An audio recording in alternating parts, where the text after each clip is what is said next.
On va rencontrer Boulaya. Boulaya, peut-être que vous le connaissez déjà. On le trouve sur Insta, sur Snap, sur TikTok. C'est vraiment un des gros personnages actuellement sur les réseaux. Yes, bébé. Alors, ça marche. Cette caisse, on parle même plus en chevaux. On parle en poney. Le cuir, là, si tu l'as acheté, c'est le cuir à Undertaker ou tu l'as acheté où? Ouais, ben, il n'y a pas de fashion week chaque année, c'est la fashion d'arabe. Le vieux, il est prêt à faire un coup d'état dans la sapologie. T'es-moi le vieux en train de chier. Ça, c'est ça la fashion week. Totalement avec un mini dog, mon pote, un mini clébard, un hot dog. Normalement, si tout va bien, il nous attend là. Et cet entretien, c'est parole d'honneur sur PDH.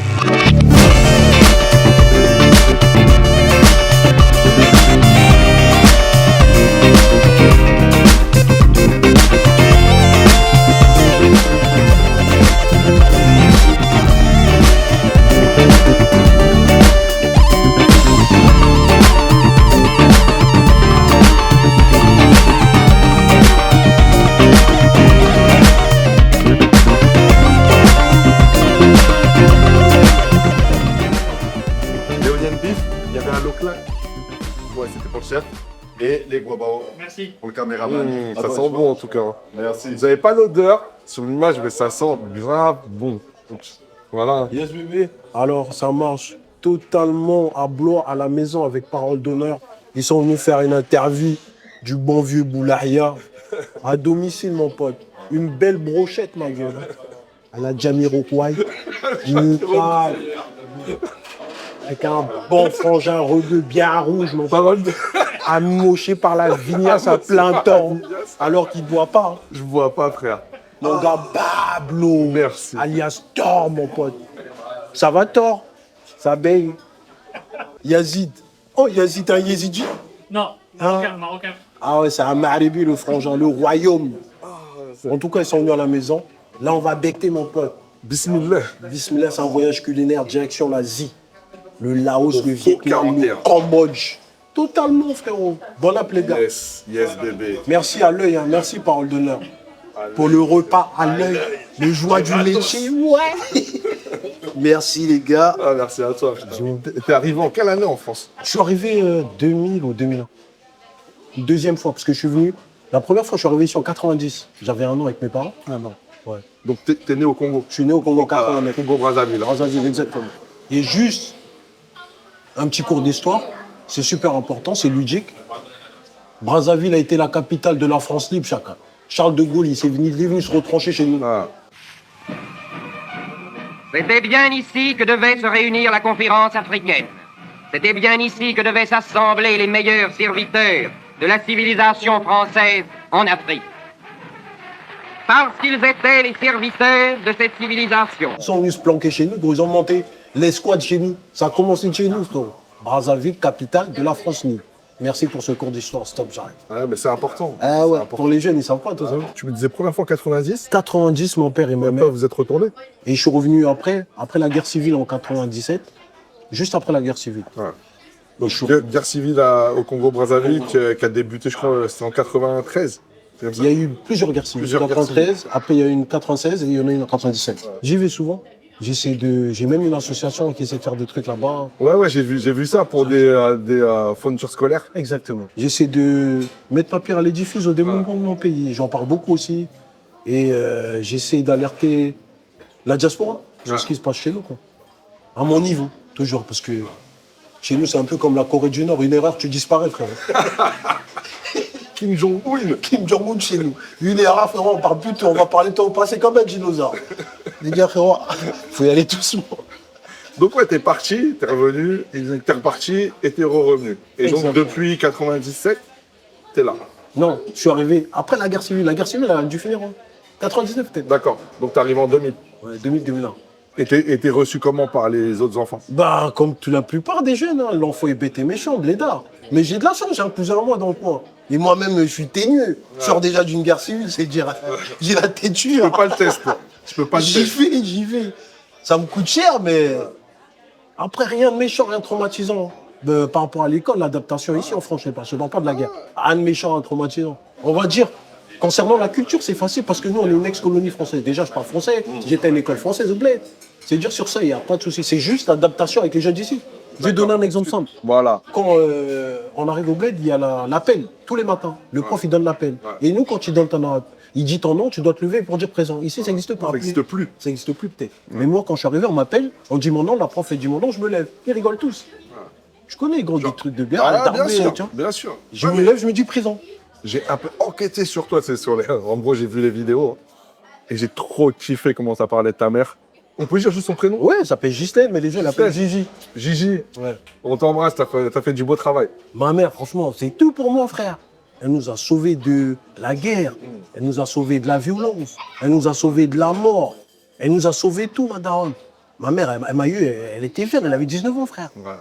Elle allait à l'école encore, elle était enceinte, elle a eu son bac et elle est morte dans le vent. Incroyable. C'est dire, j'ai une relation, mais ça n'a pas toujours été comme ça. Et il y a eu des périodes dans ma vie avec ma mère, on ne se parlait pas, frère. Elle m'a chassé de la maison, elle a jeté mes affaires par la fenêtre. Parce que tu faisais du N'importe sale. quoi. Mais à l'époque, je ne comprenais pas, frère. Elle a arrêté les études, elle a passé sa formation d'aide-soignante avec des enfants au bas âge. Chacun, elle n'avait pas le permis, elle avait une mobilette. Mais putain, Eh gros, ma daronne, c'est une soldat. Laisse tomber, frère. J'ai écouté quand tu disais que, en gros, elle se faisait un peu vanner, tu vois, parce qu'elle allait C'est au moi taf. le premier à la vanille. Ouais. Le premier jour, elle arrive avec une mobilette neuve, 00, elle l'a acheté chez Yamaha, frérot, à 103. Elle arrive à la baraque avec le casque. Moi, je vois la vieille, je suis au salon, je dis non. Là-dedans, mais qu'est-ce que tu m'as fait, là? Qu'est-ce que tu m'as fait, maman? Qu'est-ce que tu me fais? Elle me regarde, elle me dit, toi, tu connais rien de ta vie. Tu payes rien dans cette maison, c'est moi qui paye tout. Et ça, c'est un truc qui va me sauver la vie. Mais sur le coup, je comprends pas, frère. Moi, je me fous de sa gueule, c'est dire, je sors dehors, je descends Pourquoi bas. elle va te hachem, quoi? Je vais voir les dos, je les préviens. La vieille, elle a acheté une mobilette, c'est chaud, les gars. Si vous la voyez, cassez pas la tête. C'est ma daronne, elle a acheté une mobilette. Le soir même, frère, ouais, bombarde, je suis en bas de la cité, je suis avec les poteaux, je vois la vieille au mobilette. Elle est hésitante, toi. C'est-à-dire, je rigole, je vais foutre la tête. Je dis, ah, la vieille. C'est-à-dire, elle n'est pas venue pour dire, ouais, aide-moi à gérer ça, quoi. Elle est partie, elle m'a même pas dit, je vais acheter une mobilette. Elle est partie chez Yamaha, elle a acheté sa mobilette. Ils lui ont donné 2-3 conseils, un casse. Le soir même, elle a bombardé, frérot. Elle travaille de nuit dans une campagne à 10 km d'ici, tu vois. Ouais. Moi, je restais avec mes petites soeurs, frérot, le soir. Elle rentrait le matin, à 6h. Elle préparait le petit déj, elle nous habillait, on allait à l'école. Elle dormait, elle a eu une vie de fou. En 99, 98, ma daronne est venue en France. Donc là, t'as moi, je reste avec 19. mon daron. Ouais. Ça se passe mal avec ma belle-mère, mon daron, il me vire. Je vais chez mes grands-parents, ça se passe mal là-bas, je finis au fond de la rue, frère. Ouais. Je dormais dans la rue. À quel âge? J'avais 8 ans, 7 ans. Je dormais dans la rue, frère. J'étais un enfant de la rue. Un jour, j'ai fait une folie. À l'époque, quand j'étais petit, on arrachait des bandanas au bled, c'était la mode. Et nous, la nuit, vu qu'on était des enfants de la rue, on se planquait. Dès qu'on voyait une fille, on lui arrachait, on courait. D'accord. Et ça se revendait combien? Un bandana, peut-être 1000 francs, de quoi manger. Tu vois, un repas de la journée, frère, c'est un charbon utile. Et un jour, je me suis fait attraper. Ils m'ont mis une frappe. En fait, chez nous, quand tu vois, ils crient voleur, le voleur, attrapez-le. Ils m'ont attrapé dans une voie, ils m'ont bastonné d'une force, gros. Tête gonflée, j'ai failli caler. Et t'avais 8 ans? J'avais 8 ans. Et heureusement, il y a une copine à ma mère qui passe par là, c'est elle qui me sauve. Oh, mais je le connais, c'est le fils à Gigi, tout ça, mais laissez-le, il a fait quoi? Il a volé, elle a payé. Elle me sort de là, elle m'emmène chez elle. Elle me filme, elle envoie ma daronne, elle appelle ma mère. Elle vient prendre ton fils, il va mourir ici. Ma mère, elle voit ça. Elle a failli mourir, frère. J'ai dit, comment ça, mon fils il se retrouve dans des situations comme ça. Et c'est ce truc-là qui a fait que ma mère, elle a dit, il faut qu'il rentre, il va mourir là-bas. C'est-à-dire, elle a tout fait, elle a réussi à discuter avec mon daron, rétablir les liens. Bref, ils sont arrangés, bref, ils m'ont envoyé en France. C'est ça qui m'a sauvé. Sinon, je serais déjà mort, mon bled. Incroyable. Waouh. C'est Je veux dire, frérot, du costaud, là, ce que tu viens de dire, là. c'est ça qui m'a sauvé, moi. Ouais. Ah, t'es un mec débrouillard, quoi. Ouais, par contre, j'ai toujours été débrouillard, tous ceux qui me connaissent depuis que je suis petit.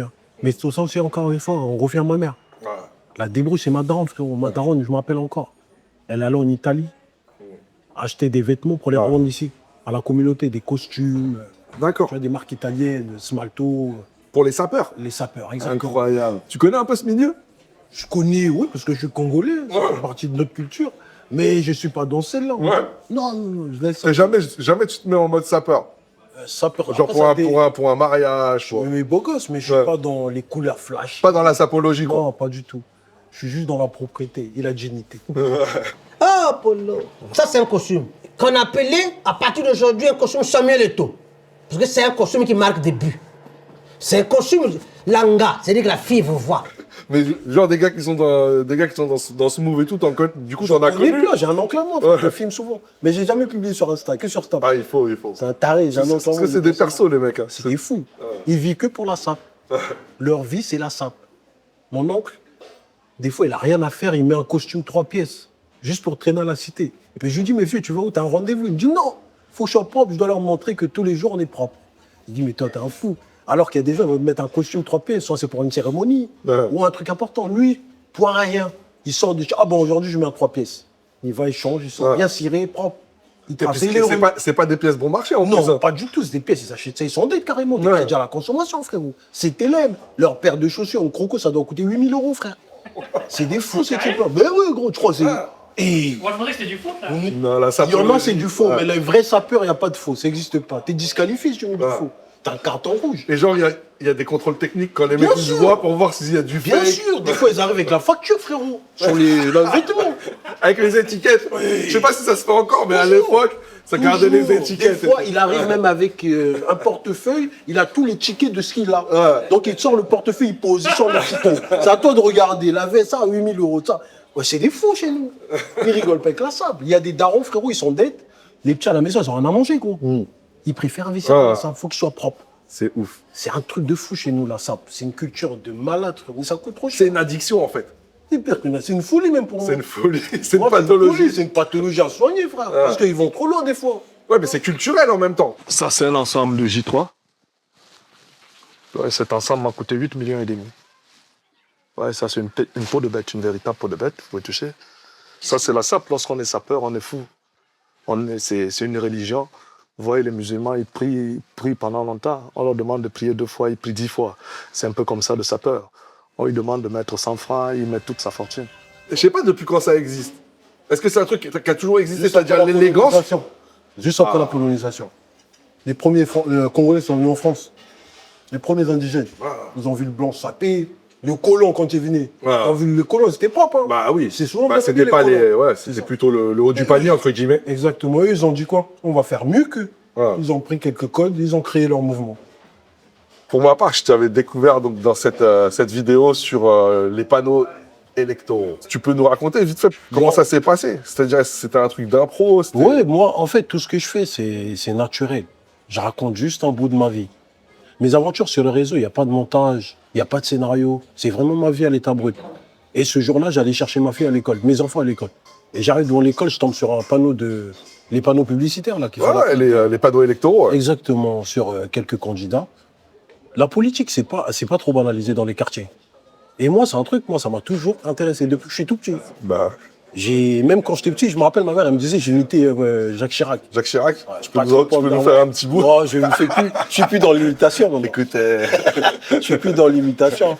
Et après, j'ai voulu expliquer la politique avec mes mots, parce qu'à la télé, des fois, c'est un peu complexe, tout le monde ne comprend pas.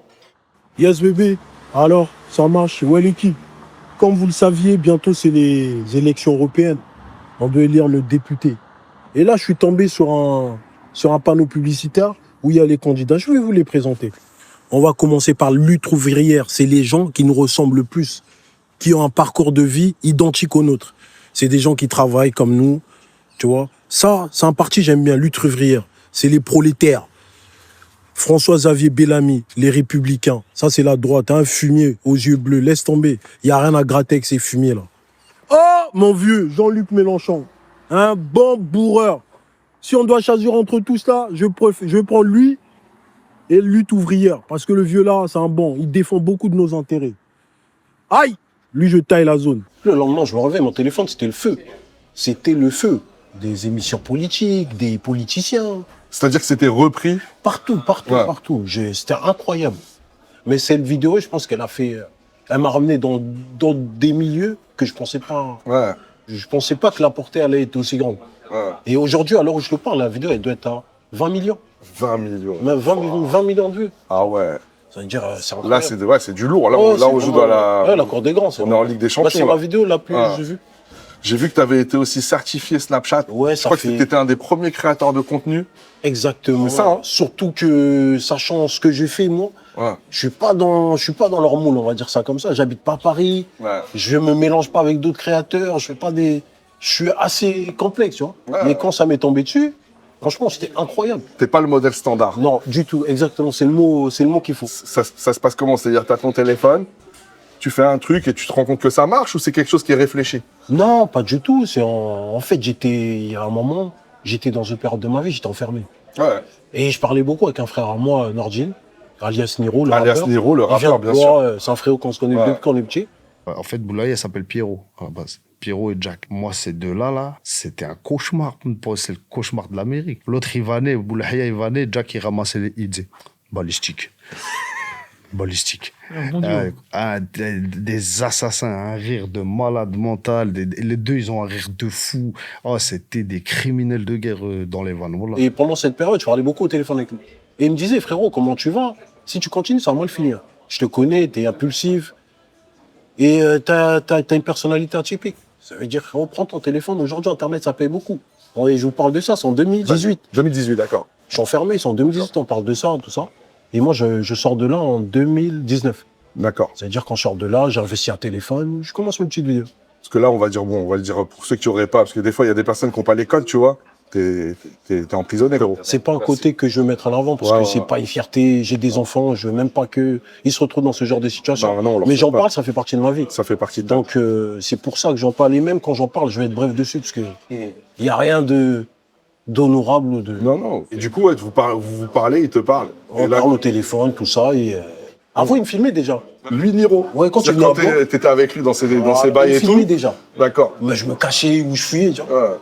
À chaque fois que je le filmais, il me faisait ça. Oh, le Nir, arrête, bébé, arrête. Et il me faisait, tu vois ce que je veux dire? C'est pour ça, le Yes Bébé, en fait, le Yes Bébé, alors ça marche, c'est avec moi. Maintenant, après, j'ai bien réfléchi, j'ai pesé le pour et le contre, ça me coûte rien en vrai. Ouais. J'ai acheté un téléphone et je suis sorti, j'ai fait mes vidéos. Et il y a quelques vidéos qu'ils ont prises. Un jour, Niro, il a partagé une vidéo. Ça a pris, Naza, il a repartagé. Après, ça fait effet boule de neige. Ouais. Et après, ça a continué, j'ai continué petit à petit. Chaque année, on va dire, je montre un palier. Ouais. Jusqu'à Snap, ils m'ont contacté, ils m'ont invité dans leurs locaux, on a discuté, ils ont dit qu'ils aimaient bien ce que je faisais et qu'ils allaient me certifier.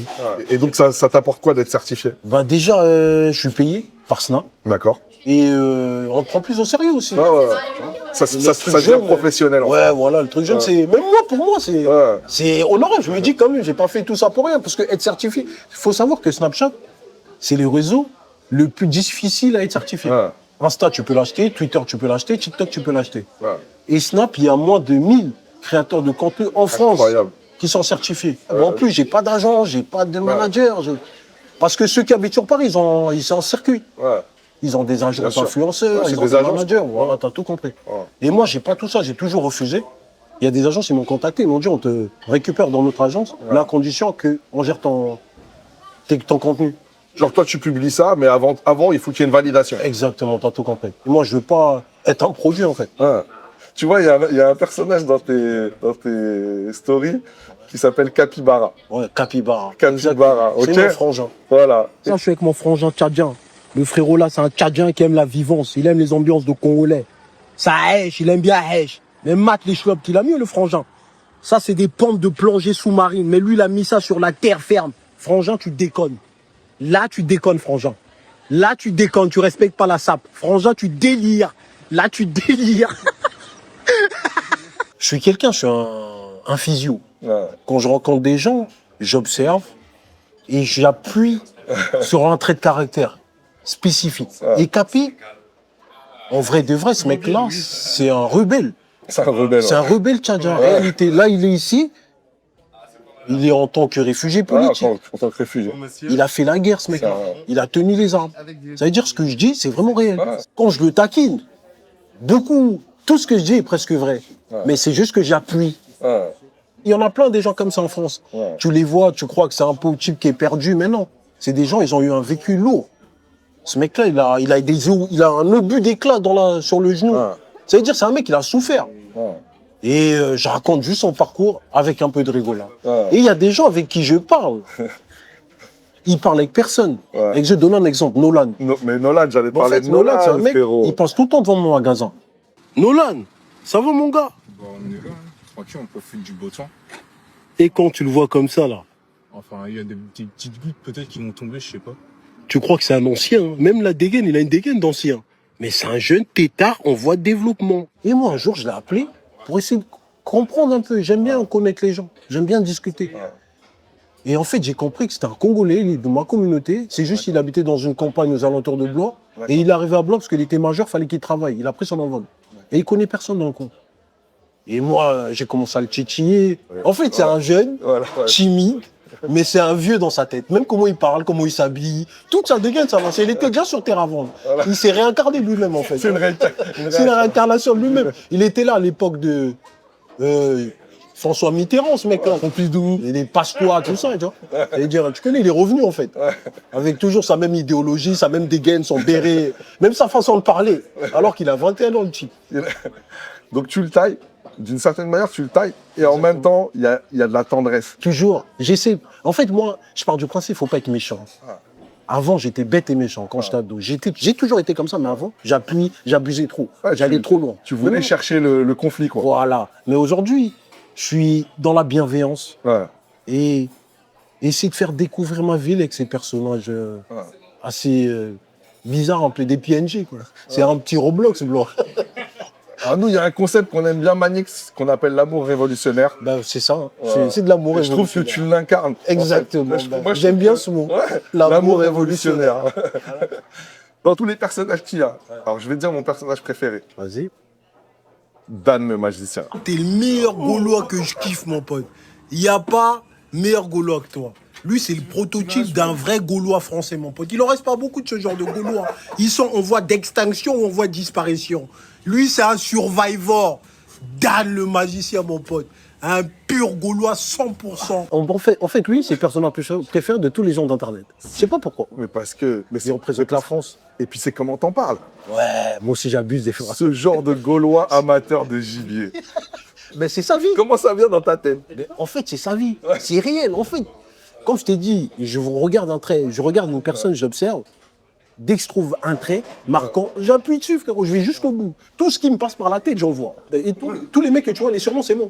Capybara, Dan le magicien, tout ça, c'est moi. Hosni Moubarak, tout ça, c'est moi. Tous les personnages, c'est moi, je leur donne le blaze. Et il y a aussi les deux refs, là. Yann Mopé et Yann Sport. Ah putain, eux, ils prennent cher. Avec le truc à la Churchill et tout. Ça aussi, c'est un classique. Ah, c'est un classique. Trois quarts, la conférence de un peu d'histoire. Mais quand ils doivent arriver, il y en a qui se sauvent, non? Bien sûr, il y en a qui prennent la fuite. Mais vous prenez des risques. Vous prenez des risques. Vous prenez des risques, c'est du courant. Tu peux t'électrocuter sur ça. Vous prenez des risques. Tu prends des risques. La plupart des gens que je filme, c'est des mecs que je côtoie. Ouais. C'est pas des inconnus où ils me savent pas comment je suis. Ouais. C'est toujours des mecs que je côtoie, c'est toujours avec le respect et toujours. Faut que je demande son accord. Avant de la publier la vidéo, on regarde la vidéo ensemble. T'es d'accord? Il y a un truc qui me plaît, ça ne va pas, je ne publie pas. Faut toujours qu'on soit carré nous deux. Ouais. Yes bébé. Non. Alors.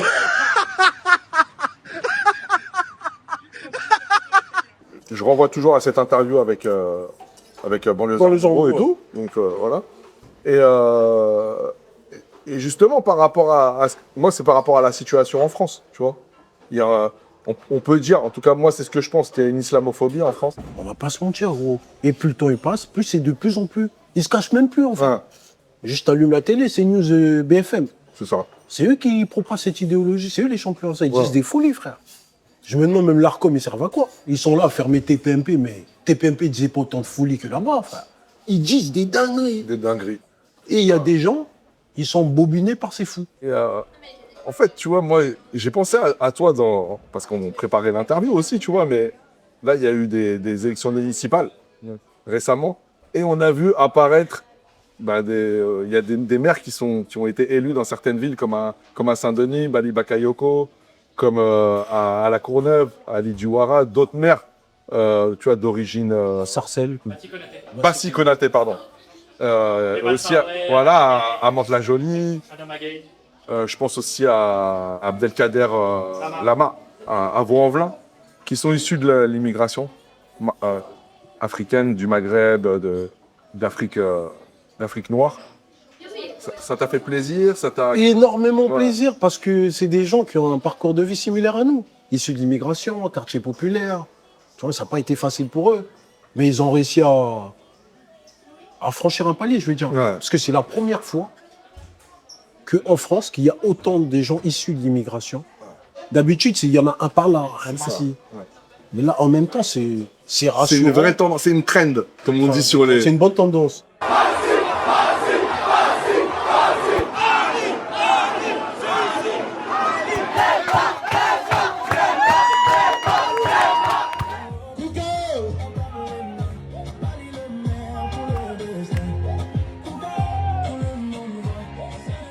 J'avais une discussion avec Yazid en venant dans la voiture. Et en fait, ce qu'il me disait, c'est qu'il avait parlé avec une militante, tu vois, qui s'appelle Yessa, qui est une militante de terrain, qui travaille depuis, je sais pas, 25 ou 30 ans. Je sais pas si tu te rappelles de cette vidéo.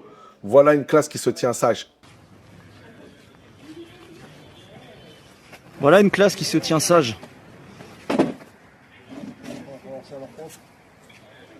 Et elle, Yessa, à partir de ce moment-là, et elle militait déjà avant, hein, mais elle est rentrée dans un combat, tu vois, mais un combat politique, tu vois. Et elle a participé à ce combat politique, et ce combat politique, il a amené à l'élection de Amara. Samara. Adama Gaye. Ah voilà, parce que je. Ouais, montre un jeu. Adama Gaye. Et profitez parce que cette victoire, c'est la vôtre.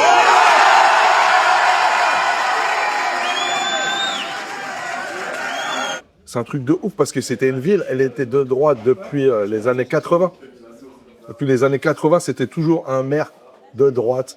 Ce qu'il m'a dit, Yazid, c'est qu'ils ont fait passer l'abstention de 70% à 40%. Dis-toi juste ça, ça fait des résultats. Imagine-toi, nous tous, on se met à voter. Mais dinguerie, frère, ils auront peur. Voilà, ils auront peur. C'est-à-dire, les prochaines élections, là, il faut s'y mettre, hein, les gars. Mais le maire sortant de droite, au premier tour, il fait 40%. Et eux, sa liste, en faisant voter tous les quartiers, ils ont réussi à faire 53. 50. C'est-à-dire ils ont retourné le score en une semaine. Quoi. Juste des quartiers. Juste, ils sont organisés. Incroyable. Les gars, on boit un café ou quoi? Ouais, on fait une petite pause. Hein? Sans vous, y'a Walou. Ouah, Oufrabo. Y'a R, y'a rien du tout. Dès que n'achète mes amis, sans vous, y'a Walou. Bon, je regrette pas que, tu vois, on ait dérogé à la règle que pour l'instant on n'a jamais appliqué de manger un kebab avec notre invité. T'aimes ça sinon les kebabs? Classique, Ouais. les kebabs. Tu le manges comment? Samouraï mayonnaise, en galette. Samouraï mayonnaise. Sans salade. Sans salade. Classique. On en parlait au début avec Dan le magicien. Ouais. Il y a deux autres bougs là à qui tu parles. Tu sais, quand tu dis ouais, ce genre de Gaulois gauchistes, tout ça, Oui, tu il y a vois, les filles, tout ça. Ouais, il y a Tu vois Dan et après il y a Léon Blum. Léon Blum. Léon Blum. Les derniers Gaulois du bitume, mon pote. Faut que je vous raconte l'histoire de ce genre de Gaulois, mon pote, la sociologie. Quand j'étais petit, il y avait full up de Gaulois comme ça dans la cité. Mais vers les années 2010, mon pote, le rêve, il a tourné au cauchemar. Ils ont vu que c'était la merde, les cités, ils ont taillé la zone. Ceux qui avaient un peu de moyens, un petit travail correct, ils ont acheté un paftard dans les alentours de la ville, mon pote. Et ceux qui restent dans le bitume, c'est les Gaulois du tiers-monde, comme Léon Blum. Ben nous, à Blois, en fait, on a grave grandi ensemble. Parce que Blois, faut savoir, il y a beaucoup de nationalités ici. Et c'est une petite ville bourgeoise de base. Ouais. Ça veut dire on a beaucoup de Gaulois avec nous. Des gens, c'est des vrais Gaulois qui n'ont pas oublié leur tradition. C'est-à-dire ils sont encore dans la chasse, Ouais. la pêche. T'as capté, ils Ouais. jouent à la pétanque, des vrais Gaulois. Ouais. Alors que dans des grandes villes, ce genre de trucs, les Gaulois comme ça, ils se font rares. Ouais. Ils sont devenus, enfin, c'est plus des bobos, quoi. Exactement. Ouais. Bobo et Colo. Ouais. T'as capté. Et du coup, toi, justement, quand tu dis, tu sais, par exemple, Dan, les mecs comme ça, toi, en fait, tu t'entends bien avec eux. C'est-à-dire, Mais j'ai grandi avec lui, tu je suis à vis l'école avec avec lui, eux. je vis avec lui, on se connaît, gros. Ouais. Il connaît ma mère, je connais son daron, t'as vu? Ça veut dire, il n'y a rien de lui, il n'y a rien qui me choque, moi, il n'y a rien qui me choque. Ouais. C'est normal pour nous, ça. C'est ça, notre France, nous, on a grandi comme ça. C'est-à-dire, vous n'avez pas forcément les mêmes codes. Pas du tout. On n'a pas la même religion, on n'a pas grandi de lui, il a grandi Ouais. à la campagne, moi, je suis un citadin. Ouais. Tu vois ce que je veux dire? Ça veut Et dire, pourtant. et pourtant, on s'entend bien. On n'a pas les mêmes hobbies, les mêmes loisirs, mais on est à l'école ensemble. Ouais, on partage des trucs communs, en commun, tu vois. L'exemple, la chasse. C'est lui qui m'a fait kiffer la chasse, Dan. C'est toi, t'as chassé. Ouais, c'est à cause de Dan. C'est lui qui m'a fait kiffer la pêche. Même la pêche, c'est pareil. Je suis déjà allé me poser avec lui, il y a la pêche, on discute, moi je rigole tout seul. C'est-à-dire, c'est ça le partage en fait. C'est ça la France dans laquelle où j'ai grandi, la mixité, tu vois. Ouais. On n'a pas de problème, on n'a pas de conflit religieux ou chez souci, rien du tout ça. On a tous nos problèmes, mais on se respecte. En fait, toi, tu es en train de dire, dans la vraie vie, en fait, dans la vraie vie, ça fonctionne. Ça fonctionne, Il y a dans certains endroits. Et pourtant, en gros, le système, Ils veulent pas il travaille la situation pour pas que les choses aillent plus loin que juste on habite au même endroit, quoi. C'est ça, exactement. Qu'il n'y ait pas de projet ensemble, en fait. Projet sociétal. Ouais. C'est ça. Mais avant, il y avait ce projet. Il y a un moment, ils ont eu ce projet, je pense. Quand on sort de la Coupe du Monde 98, Ouais. la France Black Bomber. Ouais. Ils ont eu ce projet à la base. C'était tout en haut de l'état, ça c'est parti, tu vois. Ouais. Mais après. Ça, c'était en 98. 98, après, ça a pris d'autres tournures, tu vois. Il y a eu Ouais. d'autres événements entre-temps. Et là, donc, là, on est au château de Blois, c'est ça, hein? Château de Blois, il faut savoir que Blois, c'est une ville archi-historique. Même notre région, carrément, région de la Loire, les châteaux de la Loire. Ça veut dire, dans l'ancien Château de temps. Chambord. Château de Chambord. Dans l'ancien temps, les rois, ils venaient se planquer dans ce coin-là. Ils montaient leur château ici, ils faisaient leurs soirées, leurs bals masqués. Et dire Blois, c'est une ville historique, il y a plein de trucs. Là, c'est la maison de la magie. Il n'y en a qu'une en France, c'est à Blois. Et là, c'est le château de Blois. Là, c'est vraiment le château. Là, c'est le Genre, on château peut de Blois. rentrer? Ouais, on peut rentrer. On essaie de rentrer ou quoi? Pour Mais finir? après, Hein? Comme ça, voilà.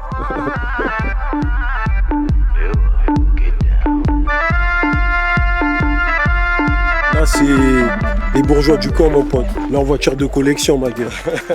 Et là, si tu peux en prendre une dans toutes celles-là, tu prends laquelle? Franchement, la plus vieille. La plus Parce que vieille. ça vaut plus de balles. La plus vieille, moi, je prendrais. Pas les récents. De toute façon, c'est 300 essais que je lui ai. Ça, c'est une voiture de collection, ça se revend en banque. Un vrai billet, ça, c'est une voiture de dictateur africain. Ça, c'est une voiture au fils du roi moi, Hassan II, à l'époque. Ou le fils à J'adore les regards.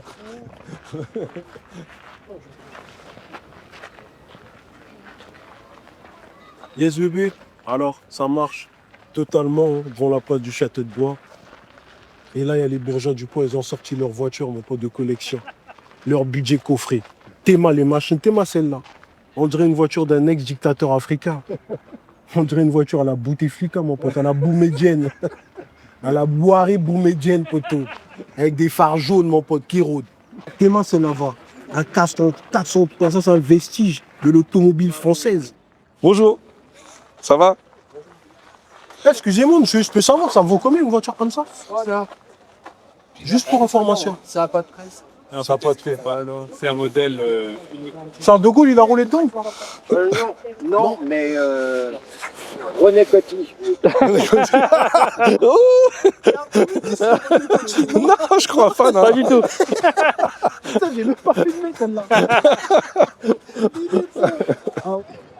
C'est notre Raïs à nous. C'est monsieur René Coty, un grand homme. Il marquera l'histoire. Il aime les cochins chinois, les malgaches, les marocains, les sénégalais. C'est donc ton ami. Ce sera ton porte-bonheur. Merci Sidi. Et là, donc, c'était le numéro 1 de parole d'honneur sur PDH. On était sur ce numéro 1 avec Boulayas. On était très, très heureux. Vraiment, Moi, je vous remercie beaucoup. Vraiment, hein, de ouf. Bonne question, bon délire, on a bien rigolé. Et j'espère que vous avez kiffé le concept en tout cas. N'oubliez pas de vous abonner, de cliquer, de commenter, partager la propagande. Ça bouge pas. Et de suivre Boulayas sur tous les réseaux.